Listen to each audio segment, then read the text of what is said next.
Guys, you know you're in America when you start seeing geese. You know what I'm talking about? Geese, goose, bekbeye. When you start seeing geese holding up traffic. Holding upward traffic. Cars are backed up, waiting for geese to do what? Cross the streets. Ha! Organized society, that's how you know.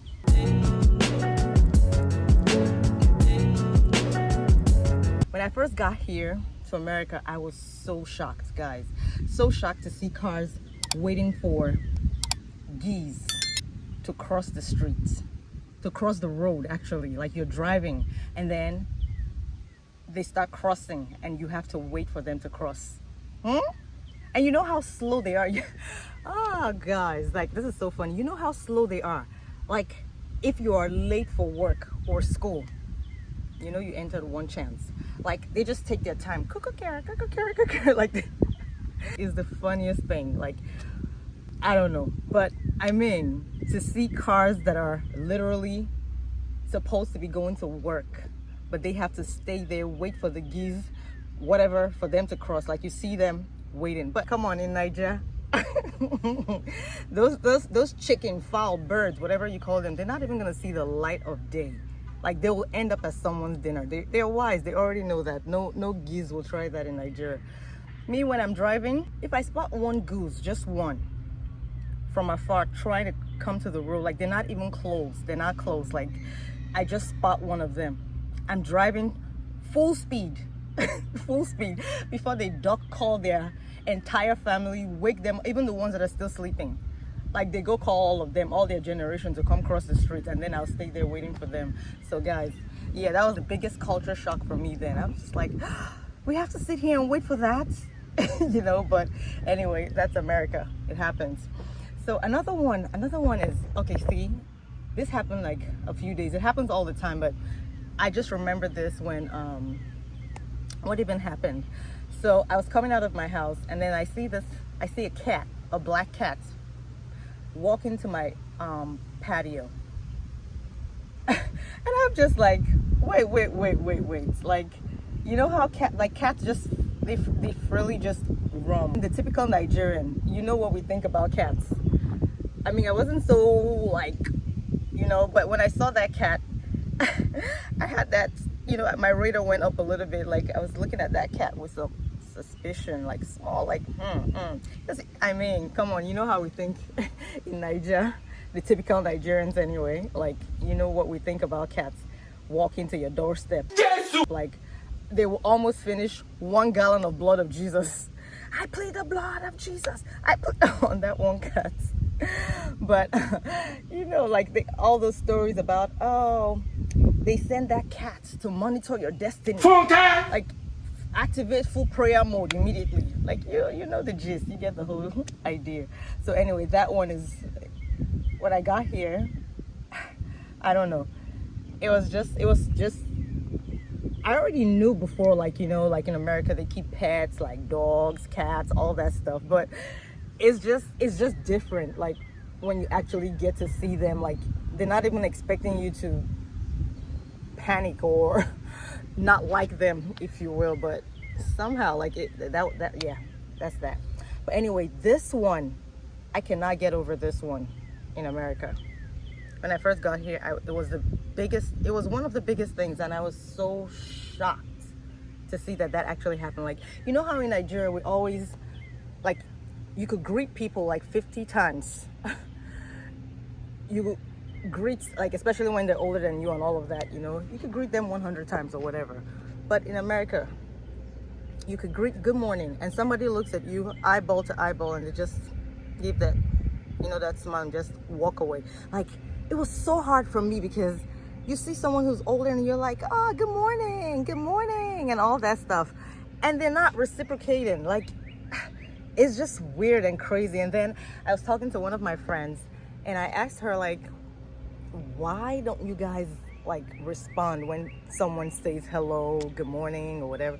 And then so she was like, well, some people are just not morning people. Like, you know, for me, I'm not even a morning person and all that jazz, like, you know, so I don't really want anybody to talk to me in the morning when I wake up and stuff. And I'm like, it's just a greeting. Like, we're not asking for a full-blown conversation. Good morning, I'm over here, you know, stuff like that. But I mean, to each his own. But it was crazy. I was like, okay, what is it? And you know what? It doesn't even just happen in the mornings. Okay, you say you're not a morning person. What happens in the afternoon? What happens in you're not a morning person, you're not an afternoon person, you're not an evening person. Which person are you, my sister?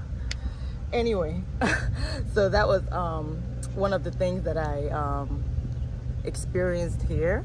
I still experience it. Like, it's just, I feel like after a while you get so used to it, you don't even worry about it. I feel like I don't even really think about it. Oh, another one is eye contact.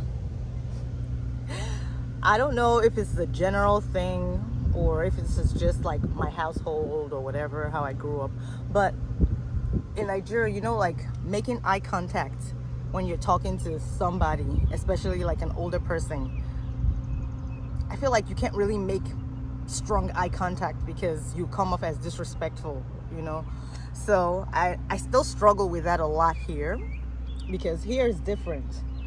In America, they want you to make eye contact. Like, if you're not making eye contact, you're sort of seen as maybe timid or even disrespectful.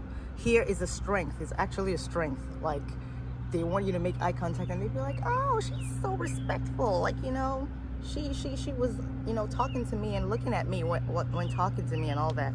So that's actually a strength here in America.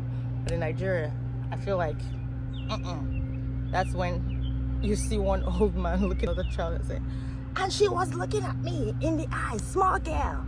You know, all that stuff. But ooh, I have a lot of them though, but some of them are just like those minor things. Like one of them is you know how in Nigeria we say full stop when you're talking about what comes at the end of a sentence, and you just say, yeah, but put your full stop or something like that.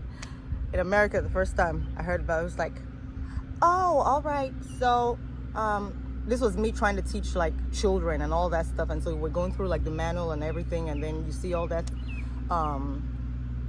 text where they explain, and then they say, you know, a period goes at the end of a sentence. I'm like, a period? Which one? The monthly period, or is it the periodic table? Which one?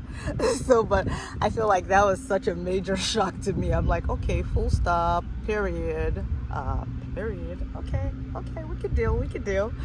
But that was just one of them. And what's the next one? Oh, this one. Oh my gosh. I actually feel like this one should have been top on my list. This one was the biggest shock ever. You know, in Nigeria we say what do we say? We say, when we're describing like trousers, you know how we wear trousers, and we say, oh yeah, trousers. Okay, and then we describe our underwear as pants. Okay, here in America, like, I had this roommate or friend or whatever, and she's just like, what pants should I wear? What color pants should I wear today? And I'm looking at her like, oh my gosh, like, Americans are wild. Like, who goes about asking people what type of underwear to put on? Like, hello. So like, it was funny to me. But then I quickly came to realize, like, you know, pants are just like what we call trousers, what we call jeans. Like, you know how we describe your jeans, your regular jeans, that's what we say, that's what Americans call pants. So I feel like that was such a huge shock for me at that point, because I'm like, who's just talking about pants and underwears and all that stuff? Yeah, I remember thinking in my head after I heard her ask that, I was like, who wants to know about you? I mean, nobody wants to know about your business like that. Like, move along, you know. But anyway, those are just a few of my experiences here in America. If you guys have anything that surprised you when you got to whatever country you went from after you lived in Nigeria for a while, drop that in the comment section. Let's chat. Anyway, guys, this was just a quick short one, and I will continue my day. I just wanted to stop and chit chat with you guys because I was randomly thinking. Yeah, but guys, do me a favor, if you are not subscribed to this channel, what are you waiting for? I mean, check your button, check your subscribe button. If it's red and not gray, it means you are not subscribed yet to my channel. So click that subscribe button, please. Also turn on your notification, because every time I post, you're gonna be notified. And tell me what you guys want to see. Tell me all that you want to see, so I could come up with things that you are thinking about, like anything basically that you want to know. Could be a Q&A, whatever thing you want to see, just let me know.